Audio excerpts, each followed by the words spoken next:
Man, when we played in Newcastle, that show freaking ripped. No. Well, we believed it too. Okay. I swear it's real.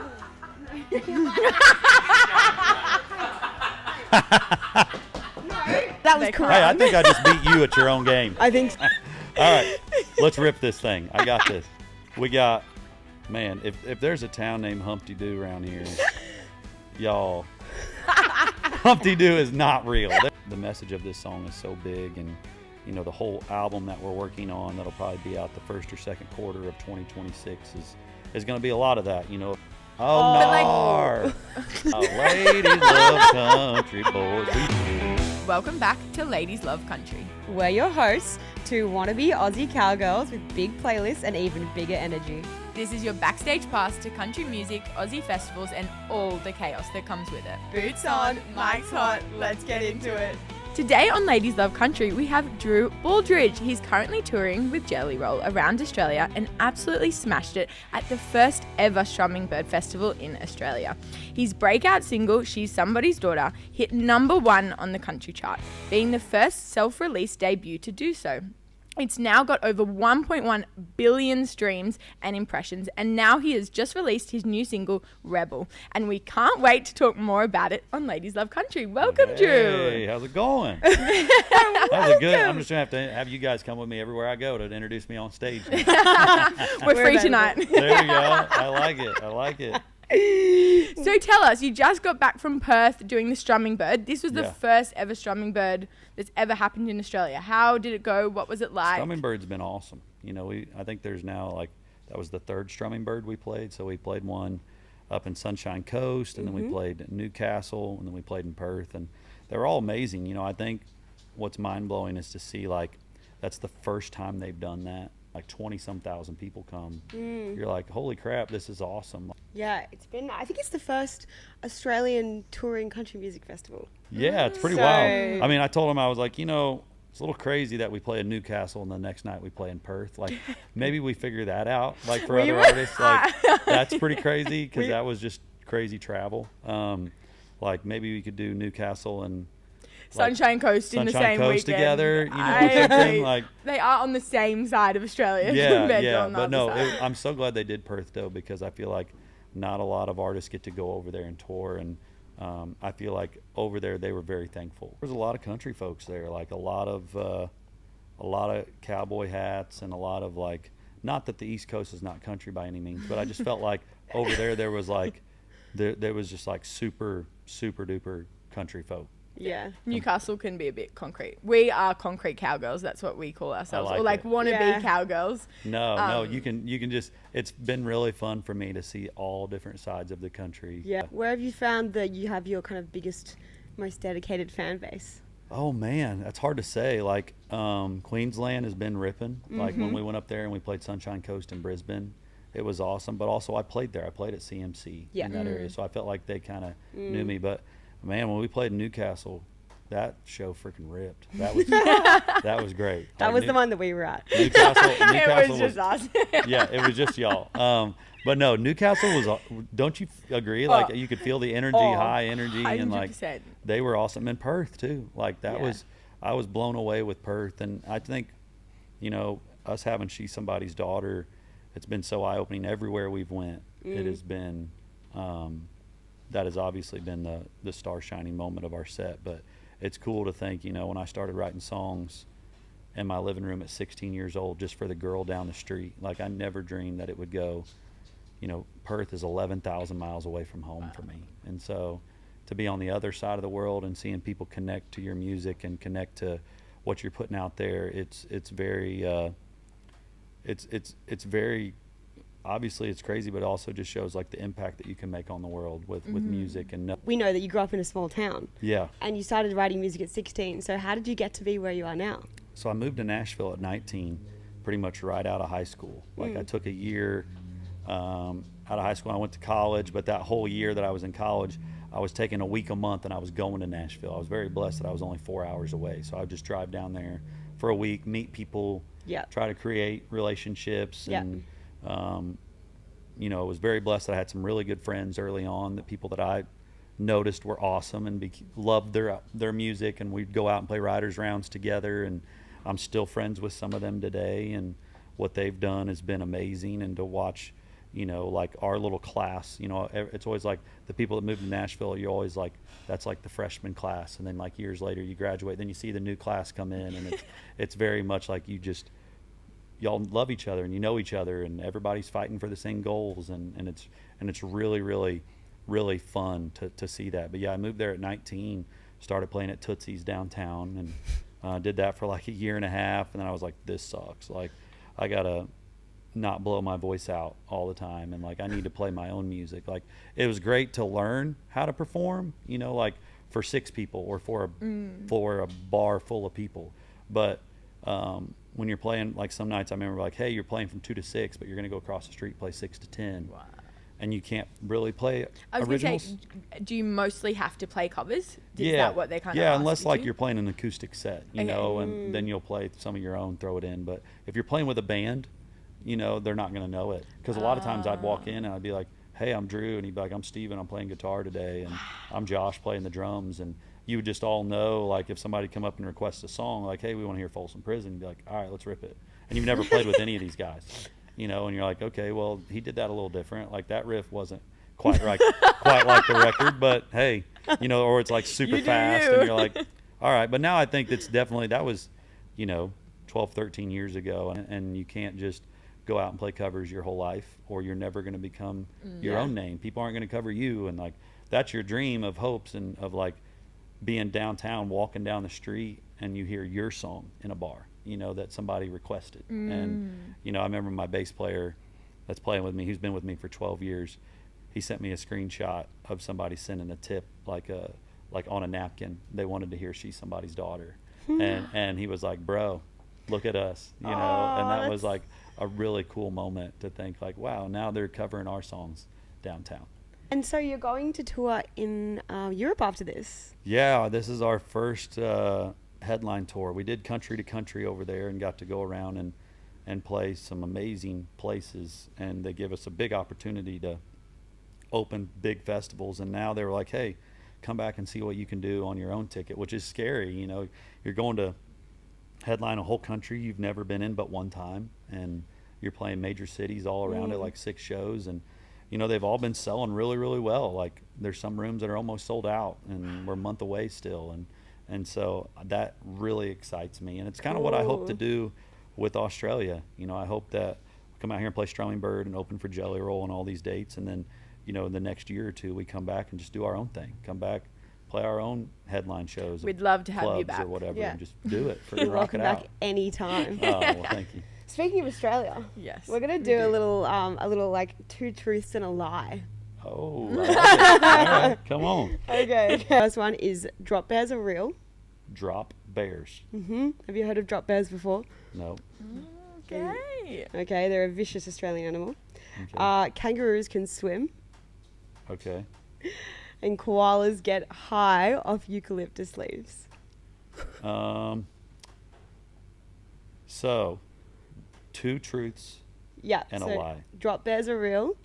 Kangaroos can swim, and koalas get high off eucalyptus leaves. I don't know, because I asked the lady, I said, do koalas really get high off eucalyptus leaves? And she said no. Who did you ask? The lady running the zoo. No.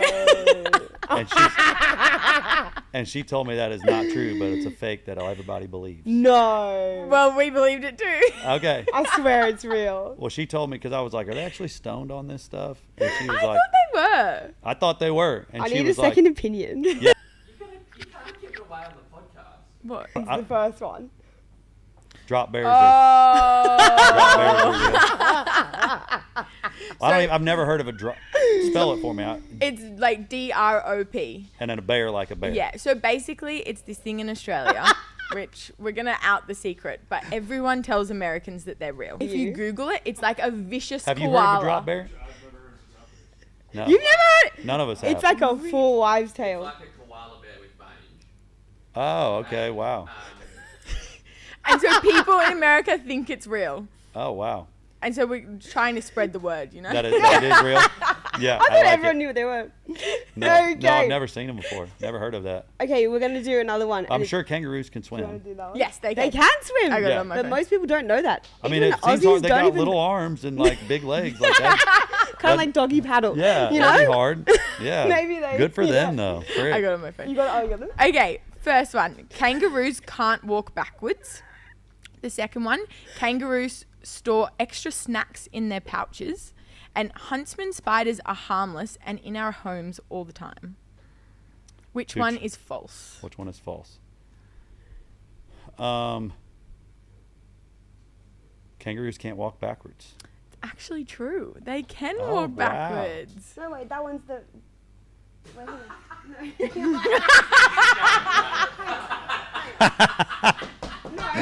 No, that one's false. It says true. false. Yeah, kangaroos can't store extra snacks in their Which one was pouches. which one was the lie? That one was not the lie. That one's true. Yeah, because kangaroos can walk backwards. Kangaroos. I was saying that was Oh, they false. can't walk They backwards. can't. They can't Sorry. walk backwards. Sorry. They can't. So that was They can't. Hey, I correct. think I just beat you at your own game. I think so. Does anybody else agree that I just beat you at your own game? I think we need to go back to school. Back to the drawing board with that one. So Australia has some very how do I describe? Unusual names for their towns, right? Okay. Yes. You've probably come across some on your travels. Yeah. Well, you've been all around Australia. I've been some. I've been to Okay. some. Yeah. Okay. So we're going to give you 3 towns, and I want you Okay. to tell me which one. Which one is is the not fake real? town. Which one is not real? Okay. We Yeah, got this. Thank you for repeating that. I'm just for going me to repeat too. that out loud. Which one is not? For them. Yeah, for them.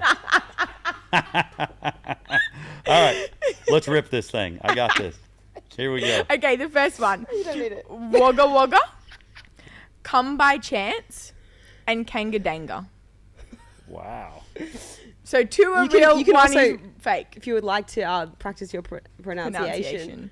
of Wagga Wagga, Wagga wagga. it's good. Come by chance. There we go. That's terrible. Kangadanga? Kangadanga. Kangadanga. Kangadanga. Come by chance is not real. It is actually real. It's in in South New South Wales. Wales. Holy smokes. Come by chance is real. Is real. It's a real town. Kangadanga is not. That is Correct. correct. Okay. Correct. It is not real. It's not real. Boom. Love it. Hey, that was close. That was a good one right there. I like that. I'm really glad you clarified that one. So, which one's the fake town? So, the first one is Gin Gin. The second one is Humpty Doo. And the last one is Dingo Dango.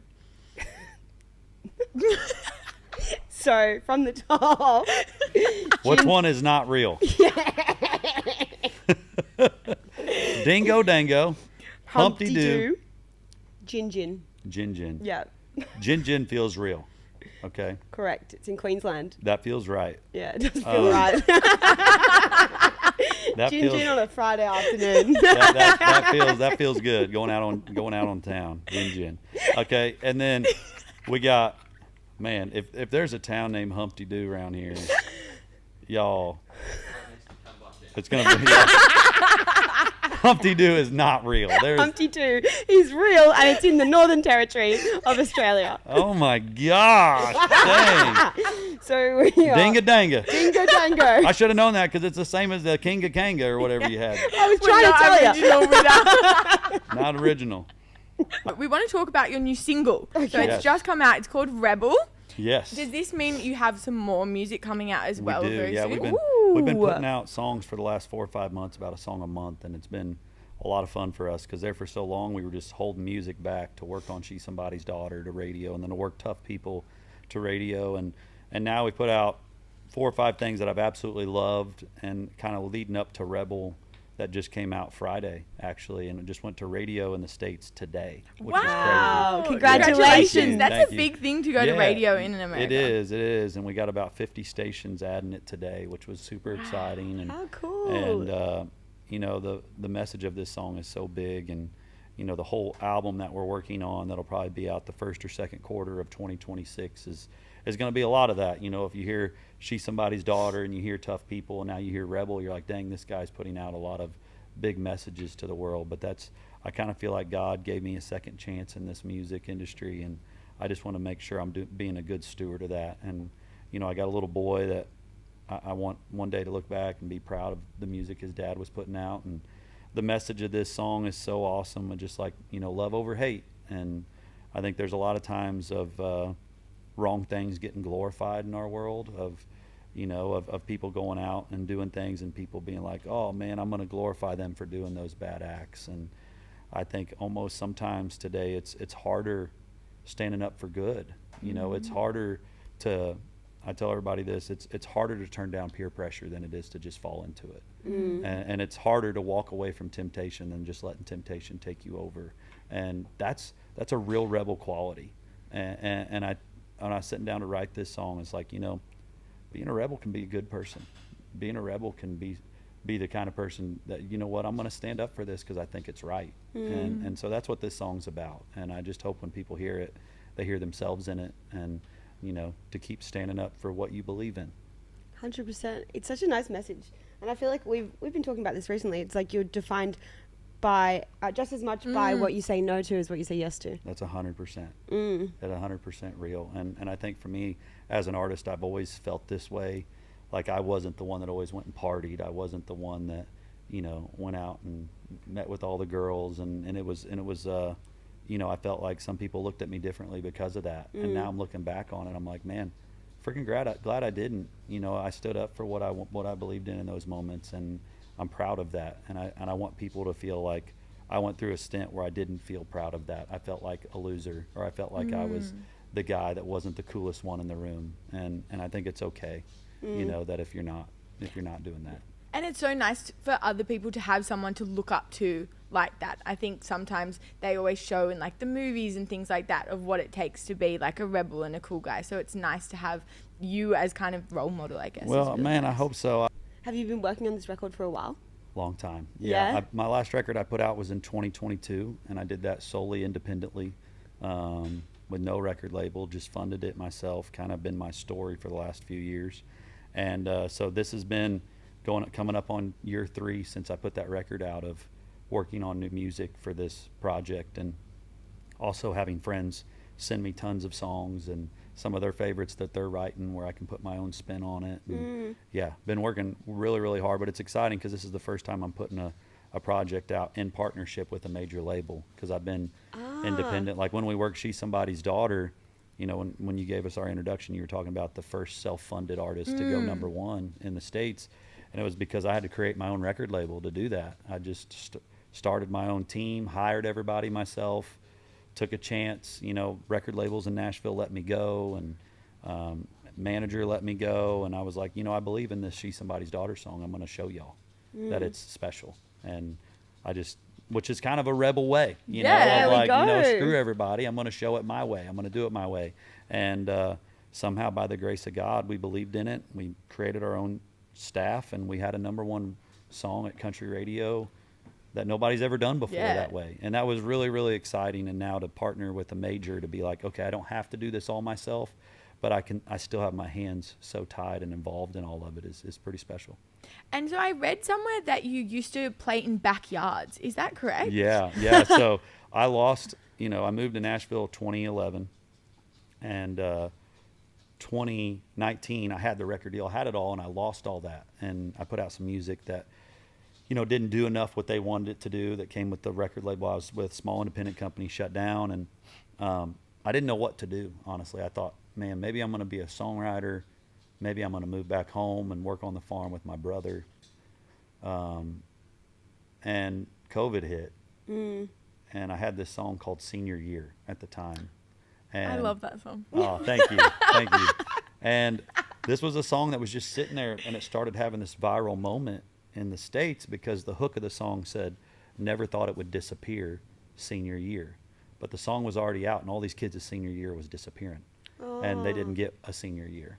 So I saw it happening, and I just posted on my socials, and I said, hey, class of 2020, I'll do Zoom concerts for all y'all. Like, just message me, and I'll do Zoom concerts. So it was turning into about 7 or 8 Zoom concerts a day from my living room couch. I was just doing No way. 30 minutes, and then I would jump off and I'd do another city, and I'd jump off and I'd do another city, and I would sing senior year and kind of give them commencement speeches and pump them up a little bit. And That's so cute. that turned into quickly of like, hey, will you come play our graduation?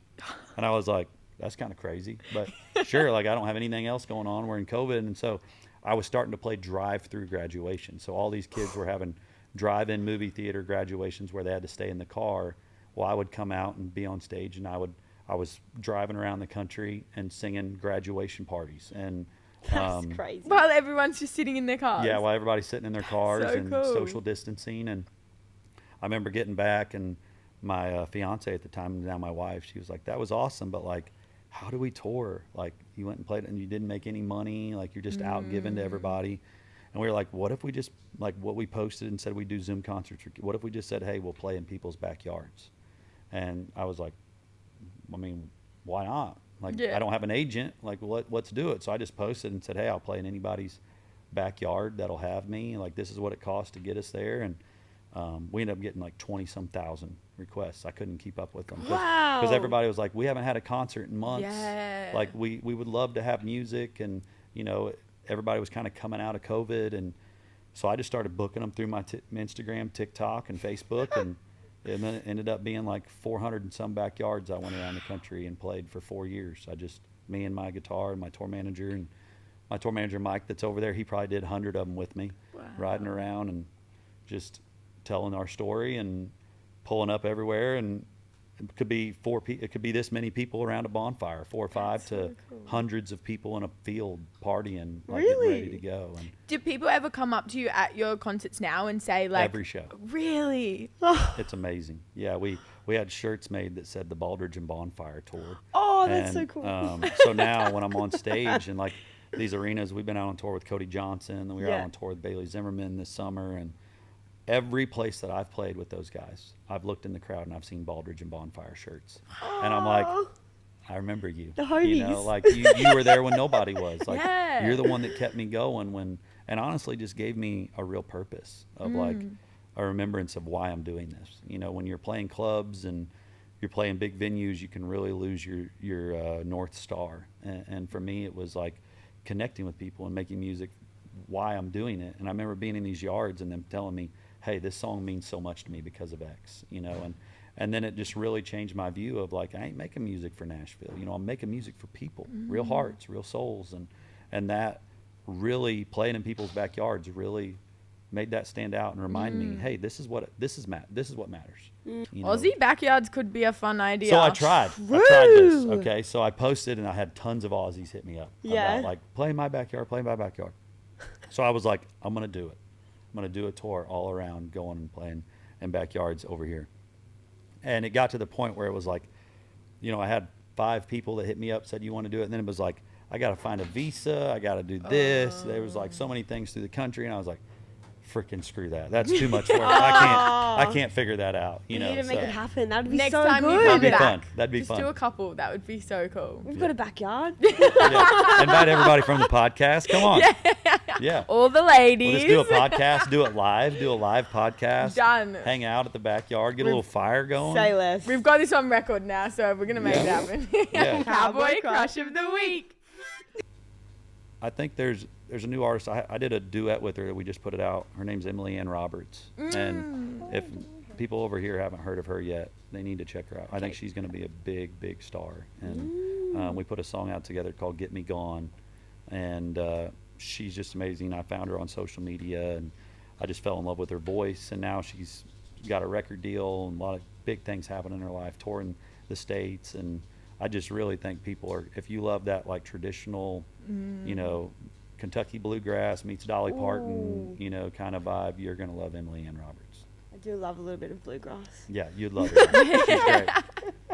Who's your Cowboy Crush of the Week? Oh, I'm actually going to go with the bluegrass vibe. I'm going to say the Jack Wolf Band. The Jack Wolf Band. All right. Wolf Band. They were they actually played at Strummingbird. That's right. Yeah. Yeah. Yeah, they're good. Yeah, I They- remember somebody telling me about them. Oh. Their green room, I think, was like a couple doors down from me. Oh, And okay. it's Wharf, right? Yeah, Not- Wolf. Yeah, yeah. sorry, it's the accent. No, you're good. Jack Wolf Band. Yeah. Don't try. Yeah, don't try. We don't use our R's. Yeah, That's R's why. don't exist here. Yeah, I'm they learning don't that. exist. Unless there's an O. You guys use R's on your O's, which is interesting. Oh, no. Like, oh no. You know, it's like almost an R.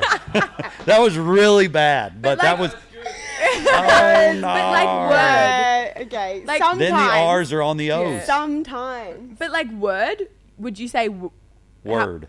word? Yeah, say Word. word. Yeah, like Word. Melbourne. There's a freaking R in there. Melbourne. It'd be Yeah, Melbourne, where I come from. Melbourne. I've been over here now for like 2 weeks, so I'm just learning all because we all joke around. We're riding in the car and we're Yeah. just like R no. We're just like practicing our Australian accent. Do we really sound like that? Because everyone that comes, I feel like, says it That's like that. I'm instead like, of is saying that like "G'day, mate," like that's their "Oh no." Yeah, That's their like go G'day, to. mate. You know, like it's awesome. I freaking love it. But I'm just learning it. You know how. Yeah. But you guys would super make fun of us too. Like, you sound like a big old hick over here. I can't. Mine's the aluminum. I can't get over how you say aluminum. We say aluminium. Oh my gosh. And caramel. Oh, caramel. Yeah. Yeah. Missing But an A he in would there. say he would say it that way where he comes from. He would say caramel. Oh, amazing. Thank you. Yeah. You're welcome in Australia anytime. Yeah, he would say caramel. We would say caramel. You say burger funny too. Burger. Burger. Burger. Burger. Burger. You got to use the A Ah. instead of the ER. Yeah. If you had a dream collaboration, who would it be? Man. Yeah. Dolly Parton. That'd be pretty Ooh, awesome. okay. Yeah, that'd be a good one. That would be a good one. What is your dream venue to play at? We did a lot of them this year. It was Red Rocks in the States, and then we got to play that this year, which was super cool. I think now going back and headlining those would be like the dream. You know, like we played like Red Rocks. There's another awesome place there called The Gorge, which Okay. is like Watershed is the name of the festival. But the Gorge is That's on our list of. the Gorge is amazing and beautiful. And but like to headline that night instead of just like being an opener. Yeah. And I would love to headline the Ryman, which is like a very iconic venue in Yeah. Nashville. If we were to drop you in the Aussie outback with any country music star, who are you picking? Craig Morgan. You're probably like I don't. Yeah, I don't know Who's that? I don't know. He's an older school country singer, like early 2000s. but Okay. He was in the military. I mean, he had a whole show of being like a wild man, but he's also a big time hunter. And like, Okay. I just feel like this old boy, we could kill some crap, eat some crap, like survive. If you had to be on any reality TV show, gosh. which one are you picking? Survivor. Nice. Ooh, Okay. I love the quick. I that love was- Survivor. that was I rapid. love Survivor. You've thought about this before. No, I just watched that thing so much. I just think there's sometimes like that person's an idiot. I would have done it this way. No, I love Survivor. I think that would be great. So should we be picking you if we get dropped in the Aussie Yeah, outback? would you be able to help us? got Little some bit, skills? a little Okay, bit, to not share? enough. I'm not like a fire maker, but How's your hunting skills? I can kill some crap. Like I'm pretty good at hunting. We did a lot of that growing up. You said Yeah. before hunting. Hunting. I think we said hunting. Hunting. Yeah. Hunting. That sounds very like proper. Hunting. Yeah, okay. A lot of deer hunting and dove Okay. hunting and everything where I come from is like we had like whitetail deer is like a very big in our area where I grew up, and very big deer hunting. And you have 3 days, and it's like Friday, Saturday, Sunday, and opening days Friday. Our school was so small and there were so many deer hunters. Friday was a holiday and it was called Deer Day. No. And because nobody would show up to school because everybody went deer hunting. Yeah. Oh my goodness. Crazy, right? I know that sounds crazy, but growing up, it's just like, it's deer season, you know? Dear Fridays. What was the first ever concert you went to? Oh my goodness. First concert I ever went to. I can't remember if it was Craig Morgan, who I was talking about earlier. I loved Craig, but I also went to see, when I was younger, I went to see Toby Keith and Trace Atkins together. He's the whole And that was, reason for our Ladies love name. country boys. ladies love country boys. We used to cover that song all the time. Yeah. Oh, Love that well, song. we But need it for our jingle. yeah. We've got copyright issues. Yeah, we played some other shows with Trace, but yeah, I that was a show that really stands out in my mind of like, man, I really want to do this. And another one was, I remember my 18th birthday, I went and saw Josh Turner, and he was one of my favorite artists growing up, And I remember sitting there and watching him, being like, you know, if he can do this, I think I can. I think I want to give it a shot. And didn't you sing your Opry debut with him? Is that Yeah, right? so I did my Opry debut and sang a Josh Turner song. Right, okay. Called Your Man, and I just kind of told him about how, you know, that I went and saw his concert. I saw him sing this song. Yeah. It was so important, and he came out on stage halfway through and surprised me, which was super wild. And That's so I was like crazy. crying. I couldn't believe he was out there and he was singing with me. I was like, this is freaking crazy, you know. And then now, like they say, don't meet your heroes, but like he was so kind to me, and he's just such a good artist and a great singer, and so Josh Turner's definitely up there too. It's the best piece of advice you've ever been given in terms of your music career. Oh man, I remember my first tour with Granger Smith, and it was like 2016, so this is probably 9 years ago. And he was kind of like, just how long do you give yourself before you just like give up? And I was like, I don't really have a time stamp on it.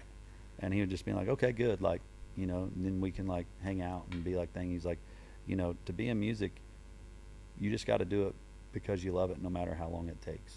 And you know, you're gonna have valleys of it's not going to work, and there's going to be highs when it does, but you never know when that's going to come. So I think if you put a time stamp on it when you move to Nashville or whatever, and be like, well, I give myself 4 years before I just say I'm going to move back home and do whatever, you know, you're really setting yourself up for failure if you just go into it and say, you know what, no matter what, the rest of my life I'm going to do music and I'm going to figure it out.